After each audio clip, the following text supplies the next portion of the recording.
yang sangat indah itu ya, kalungnya. Juga mau sedikit membahas mengenai tentang elektrolisis. Nah, gitu. Oh, apa itu bokor sama dulang gitu ya, Pak? wah sip.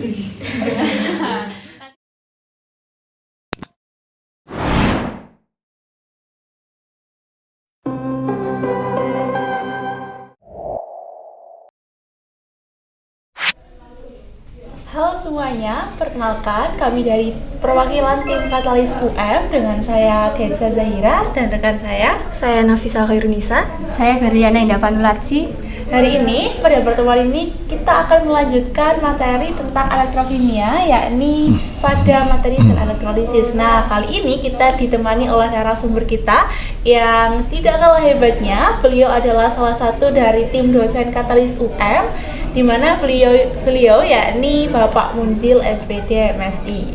Oke, Bapak, selamat pagi Bapak. Pagi, gimana kabarmu?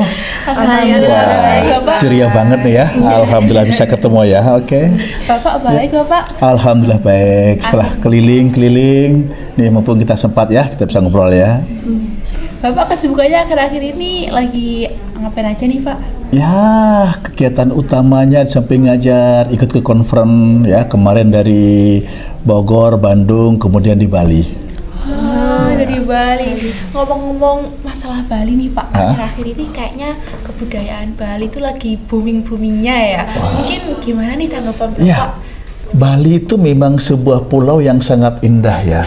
Bukan hanya kita yang mengagumi, tapi dari luar negeri juga.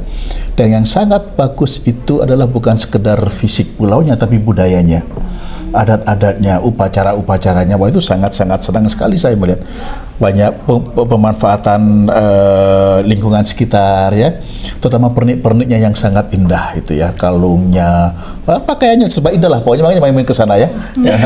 Dan ikut upacara-upacara ya, lihat saja upacara apa yang di sana ya.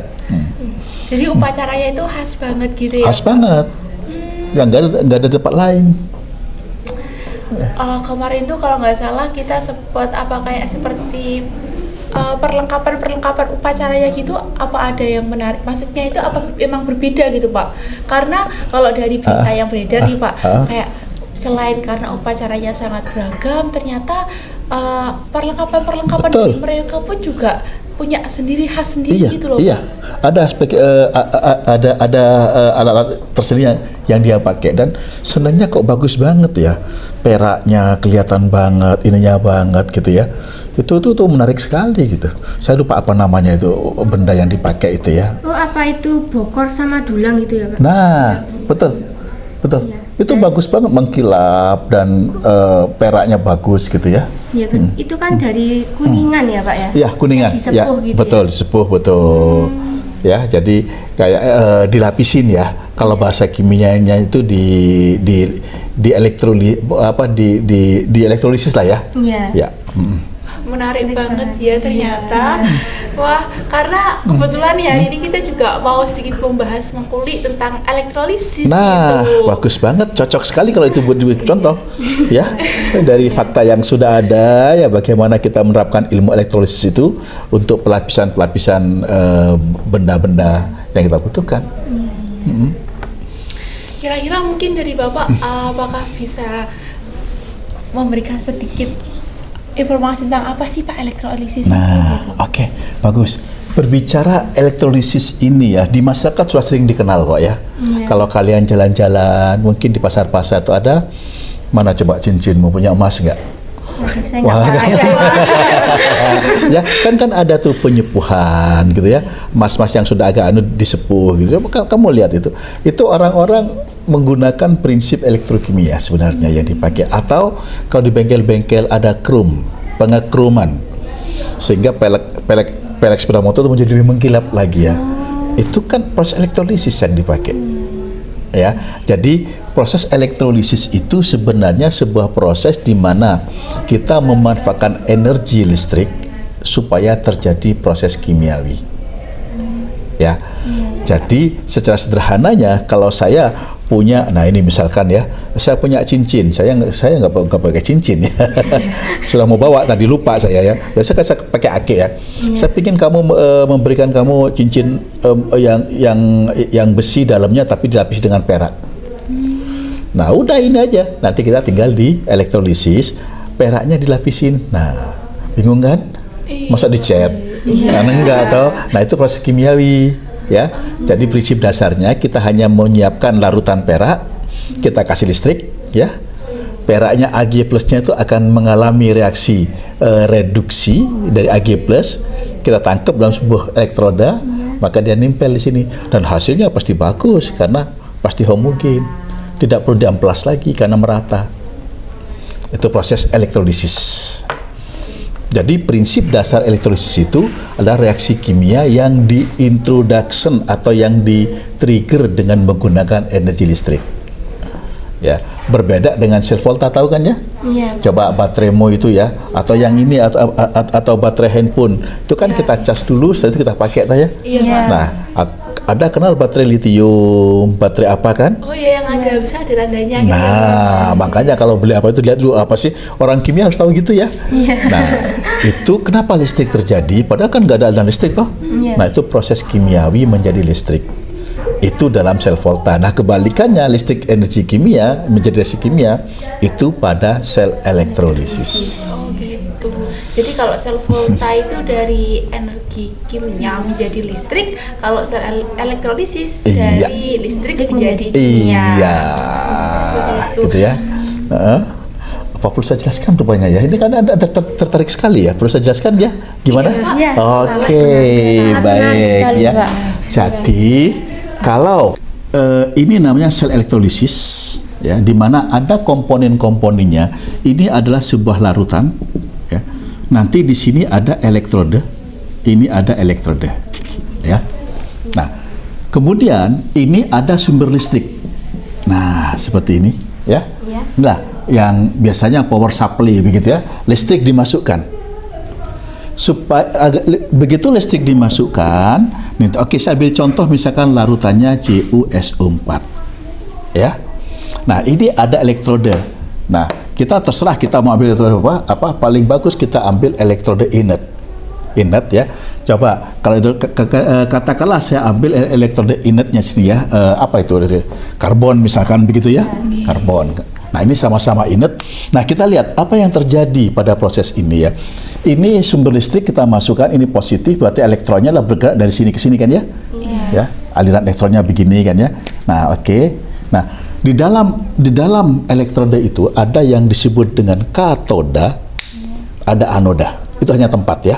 Oke, sekarang kita lihat apa? Sekarang saya masuk kimia dulu ya. Bagaimana nanti Anda mampu memprediksi apa yang terjadi? Larutan CuSO4. Berarti ada apa di sini? Larutan, ya. Nah, ada air dan CuSO4. Iya. Cu-nya dia larut toh? Iya. Berarti dia Cu larut, dia akan jadi apa? Cu2 plus SO4 2 negatif ya. Oke, nah sekarang saya ingin jelaskan apa yang terjadi. Nah, kalau kita lihat dari sini, maka ini ada Cu2 plus, ini ada SO4 2 negatif, ya. Ini H2O. Iya. Nah, saya buat demikian supaya lebih mudah Anda ya. Lebih mudah ya. Lebih mengerti apa yang akan terjadi ya. Bayangkan Anda punya 3 tingkatan. Lantai 1, 2, 3. 1, 2, 3 ya. Oke, baik. Sekarang, apa yang terjadi di dalam elektrolisis ini, terjadilah proses reduksi dan oksidasi. Ya. Di mana reduksi terjadi di katoda, oksidasi terjadi di anoda. Ya. Apa yang terjadi di katoda? Terjadi reaksi reduksi. Nah, apa yang reduksi? Reduksi itu apa sih pengertian sederhananya? Pengikatan elektron. Ya, itu bahasa kimia. Kalau orang-orang, misalkan kamu naik kereta, ada reduksi nih. Apa reduksi itu? Ayo. Penurunan. Kimia itu kehidupan sehari-hari loh. Penurunan. Karena kita bicara redox, berarti kita berbicara bilangan oksidasi. Coba bayangkan ini. Kita lihat ya, ini muatannya negatif. Ini 0, 1. Mana yang bisa diturunkan muatannya ini? Yang Cu12. Bisa ini kan? Iya. Terjadi persaingan. Mana yang lebih mudah diturunkan? Yang air. Nah, ingat delta volta kan ya? Iya. Halina, apa macam-macam itu ya? Oke, berarti yang diturunkan ini ya. Nah, Cu 2 plus akan menjadi Cu. Turun kan bilangnya?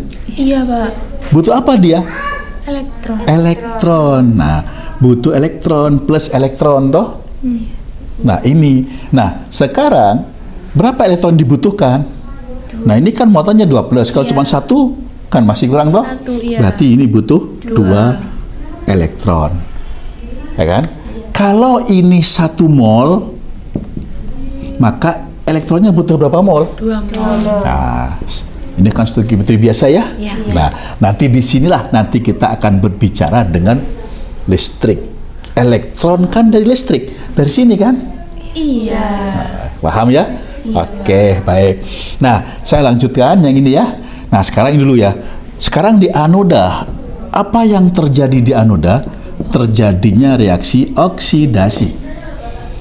Oksid, naikkan ya. Apa yang disodasi? Kalau ada tiga-tiganya, yang paling bawah atau yang tengah toh? Iya, Pak. Mana yang menang? Yang tengah. Yang tengah. Ingat, ion-ion sisa asam susah dioksidasi. Yang dioksidasi adalah airnya, ya. Oke, berarti di anoda yang terjadi adalah H2O, dia akan dioksidasi. Dia akan menjadi H plus O2. Ya. Ini 2 kasih 4. Nah, muatannya supaya sama, berlaku hukum bahwa muatan sama kan ya? Iya. Ini 4 plus maka 4 elektron ya. Iya. Nah, apa artinya? Artinya untuk mendapatkan 1 mol Cu butuh 2 mol elektron. Nah, seakan-akan begini prosesnya ini. Ini kan pecah jadi Cu plus toh? Iya, Pak. Nah, Cu plusnya inilah dia akan nempel di sini. Ya. Sehingga kalau ini diangkat nanti, dia terlapisi oleh Cu. Oh, gitu. Paham ya? Iya, paham. Nah, jadi kalau kamu punya cincin sekarang, cincinnya pakai besi, jangan khawatir. Saya kasih emas di sini AU, saya elektrolis di sini, masukkan sini, nanti terlapisi emas. Ya? Oke. Nah, berapa banyaknya emas yang terlapisi di sini atau berapa banyaknya Cu di sini tergantung satu, berapa konsentrasinya di sini? Karena menyangkut berapa jumlah Cu-nya dan menyangkut juga berapa listrik yang kita masukkan. Paham kira-kira? Paham. Oke. Nah, sekarang kita bicara listrik ya. Kalau di kimia biasa, Anda kenal persamaan kimianya kan? Ini stoichiometrinya 1 mol, 2 mol gitu ya. Iya, Nah, penjembatan antara reaksi kimia dengan reaksi listrik ada pada elektron. Pada elektron ini kan ya? Ingat, elektron dimasukkan loh ya. Iya. Ya. Nah, di mana nanti akan Anda kenal yang disebut dengan apa coba kira-kira hubungannya elektrolisis dengan listrik. Satuan dulu yang Anda kenal. Nama orang itu? Kolom Faraday. Faraday. Apa artinya Faraday itu? 1 Faraday artinya apa? 1 Faraday artinya adalah ya sama dengan 1 mol elektron. Kalau bahasa kimianya adalah banyaknya jumlah mol zat yang dipindahkan dengan menggunakan 1 mol elektron. Paham ya? Jadi singkasnya 1 Faraday sama dengan 1 mol elektron. Karena listrik ini berhubungan dengan muatan dan waktu, nah berapa? Nah ini ekuivalen dengan 96.500 coulomb.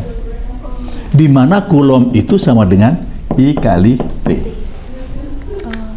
Itu loh ya, logikanya kan sederhana gini ya. Oke. Sekarang kalau saya punya, misalkan ya, saya punya seali listrik. Listrik katakanlah I-nya 1 ampere.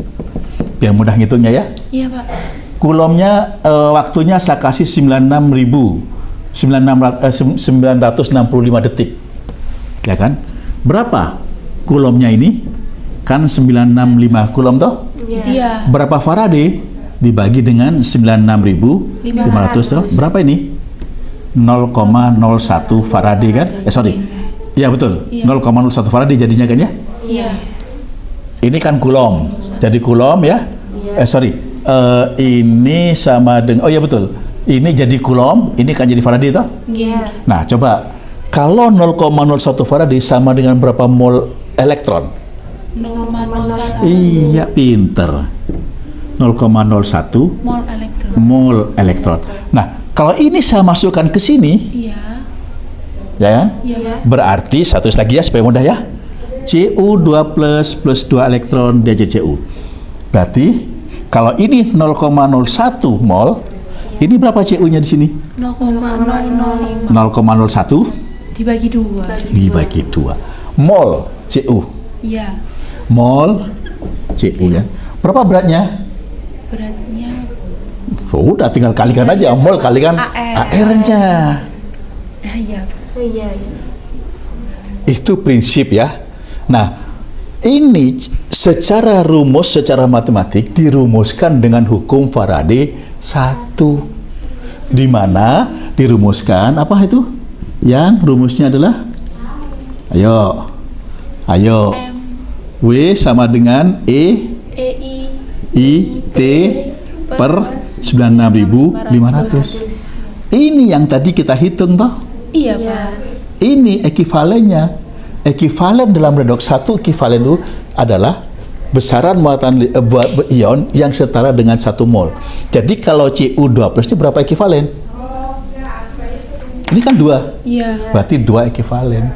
Butuh 2 mol elektron. Oh, gitu ya.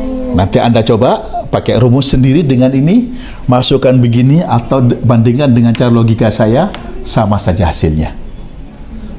Paham ya? Oke, nanti ini kita bahas ya. Jadi kalau nanti itu hukum Faraday 1 yang sering dirumuskan seperti ini toh. Sekarang kalau waktunya sama, arusnya sama, waktunya sama ya. Coba saya ambil contoh misalkan ya. Ini sorry agak saya hapus ya. Iya, Pak. Supaya oke, tadi kita punya Cu2 plus 2 elektron dia menjadi Cu ya. Oke, coba satu yang bermuatan satu positif apa kira-kira? Logam. Oke. Ag ya? Nah, kalau saya punya Ag plus elektron tak menjadi Ag ya. Oh, sekarang gini ya, karena saya ingin mengarahkan Anda pada hukum Faraday kedua, nah kan kita pakai set N 2 plus dah, tetap 2 elektron dah, Oh iya. ya. Kalau yang ini 0,1 mol saya taruh di sini, 0,1 mol, ini kan menghasilkan 0,1 mol juga kan? Iya. Kalau saya taruh di sini 0,01 mol, ini berapa? Ini set N ya. Iya. Maka di sini berapa? 0,01. Sama kan? Iya. Kenapa sama? Karena ininya sama. Ya kan? Maka berlaku hukum Faraday kedua. Jika ekivalennya sama, maka hasilnya juga akan sama. W1 per W2 sama dengan E1. Nah, kalau jumlah listrik yang dimasukkan sama. Ya. Jadi inilah lahir hukum Faraday kedua. W1 per W2 sama dengan E1 per E2. Pak, ini berlaku nggak untuk kalau misalnya dengan Ag? Ya nggak berlaku karena kalau Ag kan 1. Iya. Paham ya? Iya, Pak. Oke, nah sekarang saya ingin kembali kepada bagaimana teknik penyepuhan. Inilah yang dipakai oleh orang-orang yang dipakai oleh industri ya untuk penyepuhan. Bagaimana kalau Anda pingin chrome sepeda motormu jelek? Ya, coba sekali-kali kamu main ke bengkel dong ya. Bagaimana? Bawa itu mudah itu ada gede begini. Nah, tempat gede begini kan ya. Apa kira-kira? Karena mau dilapisi chrome. Oke. Sekarang bagaimana? Nah, kan sederhana nih. Nah, nanti peleknya taruh sini aja. Oh iya. Ini ada CR3+ katanya. Dia nanti kita kasih listrik di sini. Sini listrik ya. Ini negatif sini kan. Ya udah nih, nempel sini. Berapa yang akan Anda tempel? Anda tinggal lihat saja berapa listrik yang saya masukkan, berapa arusnya, sampai berapa lama. Iya. Ya. Jadi kalau kamu datang ke saya, Pak, tolong cincin saya lapisi dengan sekian gram emas. Iya. Nanti saya hitung, orang kimia langsung hitung. Sekian gram emas. Oh, W-nya sama dengan sekian. Ya. Nanti, oh berarti E-nya sekian, nanti butuh beberapa mol elektron, maka saya punya arus sekian ampere, saya tinggal setel aja sekian ampere, selesai. Pasti tepat. Itulah hebatnya kimia. Kacamatamu mungkin mau dilapisin perak, dilapisin emas. Ya. Nah, di sini juga harus Anda perhatikan ya. Sekarang ini perlu saya jelaskan ya. Kalau untuk di katoda kan tempat untuk menempel. Iya, Pak. Jadi kalau kamu ingin menempel dia katakanlah emas, maka sebaiknya ini kita gunakan emas juga. Kan emas ketemu emas enak toh. Iya. Kalau besi ketemu emas kan nanti repot toh. Nah, hati-hati pemilihan untuk di anoda.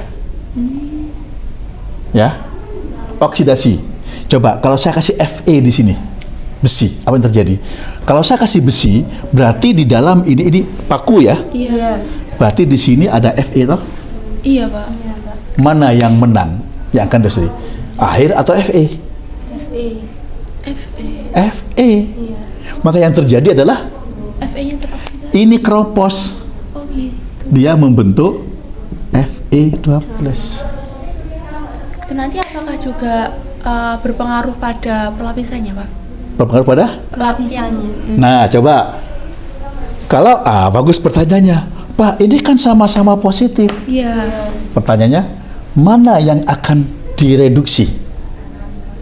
Masih ingat nggak untuk menduga mana akan direduksi? Pakai itu Deret volta. Atau kamu lihat ya, lihat reduksinya. Semakin besar potensial reduksinya, akan semakin mudah direduksi. Kalau lihat Fe dengan Cu2+ ini, Cu lebih gede potensial reduksinya, sehingga Fe-nya nggak akan reduksi ke sini. Kecuali Cu-nya sudah habis. Kalau sudah habis ininya, ya, kalau sudah habis ininya, yang ada kan cuma gini bertiga. Iya, Pak. Maka mau nggak mau ini dia nempel. Wah, rugi banget ya. Sudah saya kasih emas, tiba-tiba lupa nggak matiin, tempel besi dong. Ya kan? Iya, Pak. Seorang kimia udah berpikir, makanya berhubungan dengan konsentrasinya di sini berapa yang dibutuhkan supaya nanti ini ya. Nah, paling aman ini gunakan inert. Ini katodanya gunakan apa yang mau Anda lapisin. Nah, kalau bokor tadi itu ya, dicemplungkan itu aja. Set. Nah, itu kan cemplungkan dia nempel sini. Nah, cuma nanti tempel semuanya itu. Nah, supaya kan ada kalau benda bulat ya, luaran tok yang mau dilapisin, ya udah luarannya aja kita celupkan. Kalau semuanya celupkan dalam dilapisin juga. Oh iya. Ya kan homogen nih. Iya, benar. Ya. Kecuali pingin semuanya berlapis emas gitu semuanya gitu ya. Oke, udah pahami kira-kira? Tapi Iya. sudah, Pak. Iya, ini menarik banget. Iya menarik. Iya, menarik. Iya. Pasti lebih seru kalau bisa dipraktekkan langsung. Iya. Nah, untuk praktekkan nanti kapan-kapan deh ya. Iya, Pak. Nah, ini kita lihat sini ya. Nah, ini coba lihat nih. Ini kan muncul H+ ya. Iya, Pak. Nah, berarti di sini nanti larutannya asam atau basa? Asam sih, Asam. Pak. Nah, kan kita mikir lagi ya. Nah, redox kita hubungannya dengan asam juga bisa. Coba, ketika awal sebelum saya kasih larutan nih, sebelum saya kasih listrik nih ya, Iya, Pak. kan berarti larutan CO4 toh, pH-nya berapa kira-kira CO4 itu? CO4 itu garam berarti. Dia garam yang berasal dari asam kuat, ya, Iya. dan basanya lemah ya, Cu ya. Iya. Berarti dominan asamnya, Asam. ya kan? Ya kalau ya paling sekitar 4 atau berapa gitu ya. Kalau semakin saya elektrolisis, asamnya bertambah atau tidak? Bertambah, Pak. Nanti pH-nya semakin Asam. Semakin turun. turun ya. Jadi kalau nanti ini misalkan ketika ini ada saya ukur pH-nya mungkin awalnya bergerak 6, setelah elektrolisis lama-lama turun jadi 5, jadi ini. Iya. Sehingga kalau kita buat grafik, nah mungkin begini nanti. Nah, ini alatnya sudah saya buatkan. Dengan programnya Anda nanti tinggal membuktikan. Benar nggak Pak Musil mengatakan ini akan sifatnya spin asam? Oke? Ya? Iya. Ya, kapan kita mau praktikum? Nanti, ya? Oke. Pertemuan berikutnya. Iya, pertemuan berikutnya ya. Itu ilmu yang sangat mengasihkan. Ya. Yang langsung berhubungan dengan kehidupan. Maka nanti kalau kamu pingin supaya tertarik pada kimia, jangan terangkan kimia yang bikin pusing. Hanya kan buktinya. Ini proses kimia. Anda akan tertarik. Iya. Katanya kan mencoba. Nah baru, Bu, kenapa berapa gram enaknya? Wah, ayo kita hitung, nggak baru konsep kimia di situ ya. Iya, Pak. Iya, jangan tiba-tiba hukum Faraday pusing anak-anak ya. Oke, nanti coba kalian nanti dengan kit-kit yang saya siapkan nanti praktikum ya, bisa melihat kok nanti grafiknya kalian ya. Oh ternyata iya ada pH-nya gitu ya. Nah, nanti kita akan bikin menarik lebih lanjut ya. Iya. Oke. Baik Pak Hamdi, terima kasih banyak hari Sama-sama. ini sudah memberikan sangat banyak ilmu pada kita dan pada teman-teman yang online di sana. Wah, sip. Nanti mungkin di next video kita bisa bareng-bareng praktikum biar lebih Oke. paham. Betul. Mungkin untuk pertemuan kali ini, apakah ada yang ditanyakan kepada rekan-rekan saya? Sebenarnya sudah Pak, ini menarik sekali tadi proses penyembuhannya tadi dari apa yang bokor sama Dulang tadi ya. Iya, dulang tadi. Jadi tahu konsep panjang mendalam. Nah, betul. Makanya bokor kan harganya macam-macam. Oh iya Pak. Oh iya, tergantung berapa banyak yang dilapisi. Oh iya. Ya kan? Semakin banyak pelapisnya semakin mahal Oh, pasti. iya, ya. Oke, ya selamat belajar ya. Iya Iya. Pak, terima kasih banyak sekali Sama-sama. lagi. Mungkin kita bisa bertemu di lain kesempatan. Oke. Sekian dari kami. Dadah. Dadah. Baik teman-teman, terima kasih karena sudah menonton video ini. Jangan lupa untuk like, Komen. dan subscribe, serta aktifkan lonceng notifikasinya agar tidak ketinggalan konten-konten menarik kimia lainnya. Sampai jumpa. Sampai jumpa.